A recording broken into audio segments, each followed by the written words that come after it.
ఆంధ్రాలో బీజేపీ టీడీపీతో పొత్తు పెట్టుకోవడం వల్ల నష్టమే జరిగిందా బీజేపీకి అన్నట్టు అనిపిస్తుందండి. ఎంచేతంటే టీడీపీ వాళ్ళు బీజేపీ పొత్తుతో హ్యాపీగా లేరు. ఎందుకంటే మోదీ గారు చిలకలూరుపేట మీటింగ్లో వాళ్ళు అనుకున్నంత రేంజ్లో జగన్మోహన్ రెడ్డిని దూషించలేదు. అసలు దూషించలేదు జగన్మోహన్ రెడ్డిని ఏ మాట అన్నారు. ఎందుకంటానండి లాస్ట్ 5 years అన్కండిషనల్గా సపోర్ట్ ఇచ్చాడండి జగన్మోహన్ రెడ్డి. వాళ్ళ ఎంపీలందరూ కూడా బీజేపీకి మద్దతు పలికారు. సో తప్పడానికి ఏం లేదు పాపం Jaganmohan Reddy. Last time BJP పాచిక ఎలా ఉండేదంటే పొత్తు టీడీపీతో లేదు, పొత్తు జగన్మోహన్ రెడ్డితో లేదు. కానీ ఇద్దరు సపోర్ట్ ఉండేవారు. టీడీపీ సపోర్ట్ ఉండేది, వైఎస్ఆర్సీపీ సపోర్ట్ ఉండేది. ఇప్పుడు రెండు పోయేటట్టు ఉన్నాయండి. ఉన్నది పోయే, ఉంచుకున్నది పోయే అన్నట్టు. ఇప్పుడు టీడీపీ వాళ్ళేమో మొత్తం వాళ్ళ క్యాడర్ అంతా కూడా బీజేపీ అంటే కొంచెం అసహ్యంగా, they are not able to tolerate బీజేపీని వాళ్ళు తట్టుకోలేకపోతారు. ఎందుకంటే వాళ్ళు అనుకున్నది ఏంటి, బీజేపీ సెంటర్లో ఉంది కనుక వాళ్ళు వస్తారు, వచ్చి రాగానే ఇంకా జగన్మోహన్ రెడ్డిని ఒక ఆట ఆడించేస్తారు. లేదంటే ఎలక్షన్ కమిషన్ ద్వారా వీళ్ళకి కావాల్సిన ఐఏఎస్ ఆఫీసర్స్, ఈవెన్ చీఫ్ సెక్రటరీని ట్రాన్స్ఫర్లు చేసేస్తారు. చేసేసి వీళ్ళకి కావాల్సిన వాళ్ళు వస్తారు. అప్పుడు మనం ప్రభుత్వ యంత్రాంగం అంతా మన చేతిలో ఉంటుంది. అప్పుడు జగన్మోహన్ రెడ్డిని ఒక ఆట ఆడించచ్చు అనుకున్నారు. కానీ అదేం జరగలేదండి. వీళ్ళు సజెస్ట్ చేసినట్టు ఒక 20 మందో 30 మందో ట్రాన్స్ఫర్ చేయమన్నారు, చేయించలేదు బీజేపీ వాళ్ళు. తర్వాత ఎలక్షన్ కమిషన్ చేయాలి. నేను ఎలక్షన్ కమిషన్కి మోదీ గారు ఎలక్షన్ కమిషన్ ఇంటర్ఫేర్ చేసిన దాఖలాలు లేవు. ఎప్పుడు ఎక్కువగా చేయరు వాళ్ళు. ఇండిపెండెంట్ బాడీ యాక్చువల్గా election commission. They need not listen to the prime minister. Prime minister చెప్పినట్టు వినవలసిన అవసరం ఏమీ లేదు వాడికి. ఎందుకంటే ప్రైమ్ మినిస్టర్ కూడా ఇప్పుడు ఒక పొలిటికల్ ఎంటిటీ.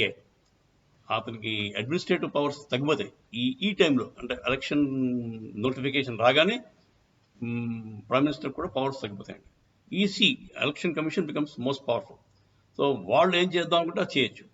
ఇప్పుడు మన తెలుగుదేశం వాళ్ళు ఎక్స్పెక్ట్ చేసింది ఏంటంటే, మోదీ ఏమో ఈసీ మీద ప్రెషర్ పెడతాడు, వాళ్ళకి కావాల్సిన మనుషులను తీసుకొస్తాడు.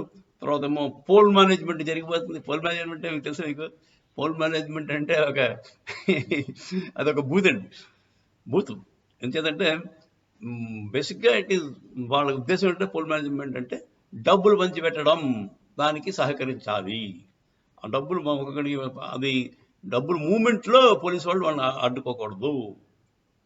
అది పోల్ మేనేజ్మెంట్ అంటే. అంటే సెంట్రల్ పవర్ ఉంటే టీడీపీ దర్జాగా అందరికీ డబ్బులు పంచిపెడుతుంది.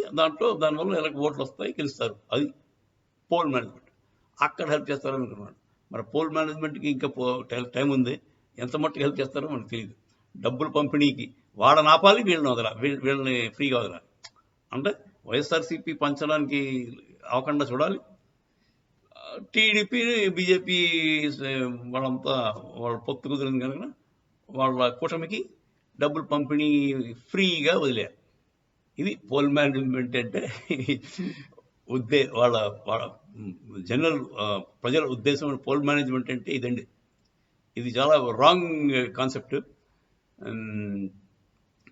బేసిక్గా పోల్ మేనేజ్మెంట్ అంటే సంథింగ్ ఎల్స్. కాకపోతే ప్రస్తుతానికి అది ఇలాగా ఈ రేంజ్కి దిగజారిపోయింది. పోల్ మేనేజ్మెంట్ అంటే మనీ డిస్ట్రిబ్యూషన్కి ఒక పార్టీని అలౌ చేయడం, ఇంకో పార్టీని తొక్కిపెట్టడం. ఆ విధంగా ఒక పార్టీకి అవుట్ అండ్ అవుట్ అడ్వాంటేజ్ ఇచ్చేస్తుంది. ఎవడైతే డబ్బులు పంచగలిగాడో ఫ్రీగా వాడు గెలుస్తాడు. అదండి తెలుగుదేశం వాళ్ళ ప్లాయ్. అందుకే బీజేపీని వాళ్ళ పార్టీ అంటే అలయన్స్లో తీసుకొచ్చారు. కానీ బీజేపీకి మాత్రం రెండు విధాలుగా నష్టపోయిందని అనుకోవాలి. ఇప్పుడు జగన్మోహన్ రెడ్డి గారు రాజ్దీప్ సర్దేశాయికి ఒక ఇంటర్వ్యూ ఇస్తూ ఏమన్నారంటే, నెక్స్ట్ టైం మేము బీజేపీకి సపోర్ట్ 80% ఇవ్వం అనేసాడు. జగన్మోహన్ రెడ్డి చాలా మొండడు, అన్నమాట మీద ఉంటాడు. సో బీజేపీ హ్యాస్ లాస్ట్ ఒక 10-12 ఎంపీ సీట్లు, 15 సీట్లు రావచ్చేమో.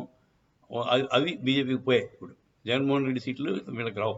నెక్స్ట్ టీడీపీ నమ్ముకోవడం లేదు. వాళ్ళకి 10 వచ్చినా 8 వచ్చినా కూడా టీడీపీ కుక్క తోకలండి. దాని వాడు 3 సార్లు ఇప్పటికే దెబ్బేశారు బీజేపీ. 2 సార్లు చేశారు ప్రత్యక్ష. మూడోసారి ఇంకా మళ్ళీ రెడీ అవుతున్నారు మోదీ గారికి దెబ్బేయడం. సో టీడీపీ తాలూకు ఎంపీలను నమ్ముకోవడం కూడా అంత అంత కరెక్ట్ కాదు. వాళ్ళకి దానివల్ల పెద్ద ఉపయోగం ఉండదు. టీడీపీ వల్ల ఎప్పుడూ ఉపయోగం జరగలేదు బీజేపీకి. బీజేపీ వల్ల టీడీపీకి ఉపయోగం జరిగిందేమో కానీ టీడీపీ వల్ల బీజేపీకి నష్టమే జరిగింది చాలాసార్లు. మా వాజ్పేయి గారు ఉన్న టైంలో దెబ్బేశారు. మొన్న 2019లో కూడా ఇష్టానుసారం మాట్లాడారు.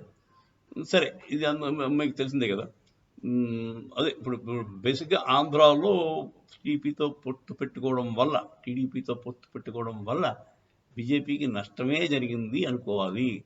వైఎస్ఆర్సీపీకి వచ్చే ఎంపీలన్నీ కూడా ఇప్పుడు బీజేపీకి సపోర్ట్ ఇస్తారనుకోవడం కష్టం. వాళ్ళివ్వరు. ఎందుకంటే అతను ఓపెన్గా చెప్పేశాడు, మేమైతే బేషరత్గా ఇవ్వడం అవదు అని చెప్పేశాడు. అంటే కండిషన్స్ అప్లై అయితే ఇవ్వచ్చు. అంటే వాళ్ళకి వీళ్ళకి అనుకూలంగా ఉందనుకోండి, అప్పుడు ఆ బిల్కి సపోర్ట్ ఇవ్వడానికి అవకాశం. అదండి బీజేపీకి జరిగిన పొత్తు వల్ల జరిగిన నష్టం.